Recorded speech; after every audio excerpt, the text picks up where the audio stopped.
Hi Stampers, I'm Meg from Loven Stamps, and I have some new projects to share with you. We are going to feature the Hearts Come Home stamp set and the coordinating Hometown Greetings Thinlits dies this month. And for our first project, we are actually doing some brayer technique things too. So here is our card, and you might look at this and think, wait a minute, that designer series paper is white, not pink, so how did that work? So I'm going to give you some tips for using sponge brayers this month, and also some tips for how to make the most of these foil resist Year of Cheer designer series paper. So let's get stamping and I'll give you some tips. We'll set our directions aside unless you like to follow along, and grab our pieces here. So everything for Stamps the Mail Club is pre-die cut for you. I'm going to fold my smoky slate cardstock in half. This is our card base and our layer of powder pink, and then here is that Year of Cheer designer series paper from the holiday catalog. So we're going to go ahead and brayer this with a sponge brayer. These come, you get one of these with your Stamps the Mail Club kit this month, but you can also order them from the catalog. I'm going to set some of these pieces aside. And to ink them, you can use a full-size ink pad, which you can upgrade to in Stamps the Mail Club, or you can use your Stampin' Spot, in which case you're just going to want to run your brayer over your Stampin' Spot a few more times. So ink up your brayer, just keep running forward. You'll notice that when I ink this, I'm running forward and picking up and running it again. If I just run back and forth like this, I'm actually only inking that much of the brayer. So you're going to end up a little bit more uneven than you maybe intend. So, but you know, just a different effect.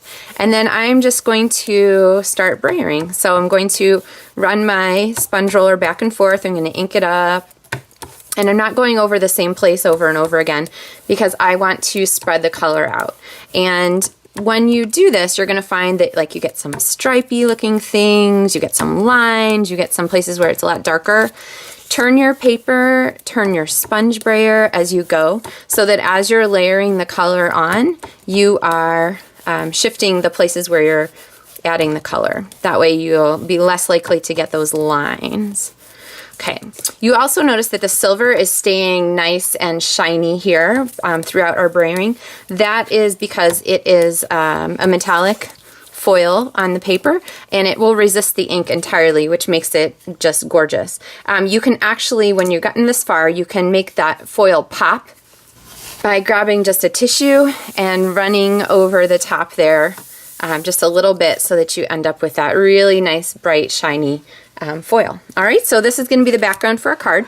Let's bring our other pieces back in, and let me talk to you about this die and how I did the die cutting for it. So these are the Hometown Greeting Edgelets dies, and they come as a bundle with the Hearts Come Home stamp set, and you can add them to your kit for Stamps the Mail Club if you want at a discount, or when you are ordering them from the catalog, they come together at a discount if you order the stamps and the framelits together.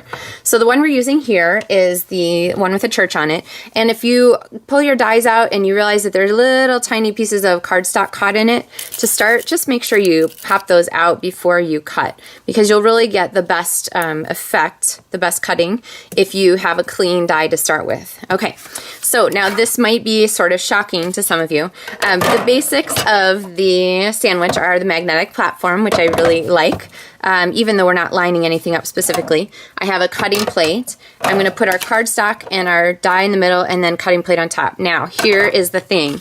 I am actually going to die cut this upside down. And I found that on some of the intricate dies, it just makes the cutting go a little bit smoother, so that I can cut it just even one time. So I'm going to lay my cardstock on top. Now if this like drives you crazy, you could take a piece of washi tape and just tape the edge of the cardstock down so it doesn't move, but in this case we don't really care. As long as it's cutting through all the pieces and we're not missing any church steeples, we are in just great shape. So I just cranked it through one time. I'm taking away my top plate. My bottom plate here has the die on it, and I can just look right away and see that it's really nicely cut all the way through. So move that. My favorite tool for working with little fine die cuts like this is the brush and the foam mat. This is the available in the catalog, and all I'm going to do now is just take my brush. I like to hold it in the air a little bit instead of always putting it on the mat, so I can kind of keep the paper, the die attached to or the main die cut attached to the die, and I'm just going to run the brush over it a few times, and there we go. It just pops off. So now there are a couple little places that didn't come out automatically. No problem. I can use my die brush really gently on the cardstock. It just flexes it enough to pop those last few bits out, or just give it like a little paper flick. And there we have our dies. So, all right, back to our card. I have our die cut here. And what I'm going to do is go ahead and line this up. The church steeple is going to go off the top. That's fine. And I'm going to flip this over, holding it together. And you can use a pencil if you want to, or you can be dangerous and cut freehand. But you are going to trim away around the circle here so the shape matches the shape of the die cut stitched circle framelits. I love these stitch framelits. They are I use them a ton. So they're circles, squares, rectangles, they all come in the same package. All right, so we have our pieces there, but we want to stamp on this before we attach anything. So I'm going to grab my Pool Party ink pad or your Pool Party Stampin' Spot, and you'll notice I mounted these two stars here on the same block, and actually probably you're best to do the moon first. So I'm going to use this as a little bit of a guide so that I can kind of get, let's see, we'll turn it.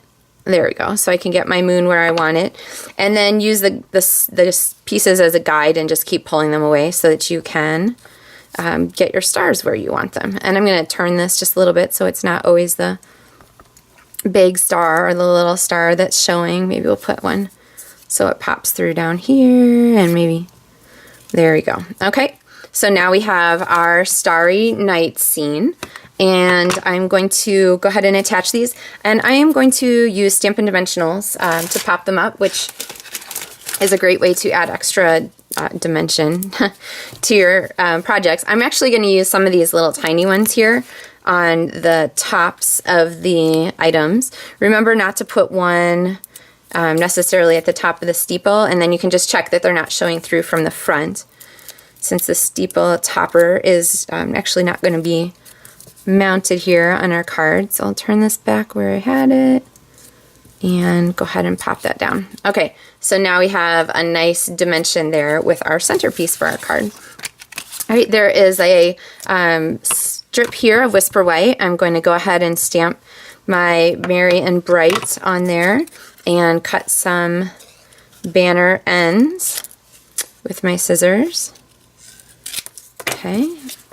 And then this is going to be mounted with another Stampin' Dimensional on the center of a metallic foil doily. These actually come as a package in gold and in silver, and in this size and then a bigger size. And one of the great things about Stamps the Mail Club is that you get to try out a lot of different products with the embellishments and so forth included in the kit. So then you know whether that's something that you just love and have to have in your own stamping collection for home projects.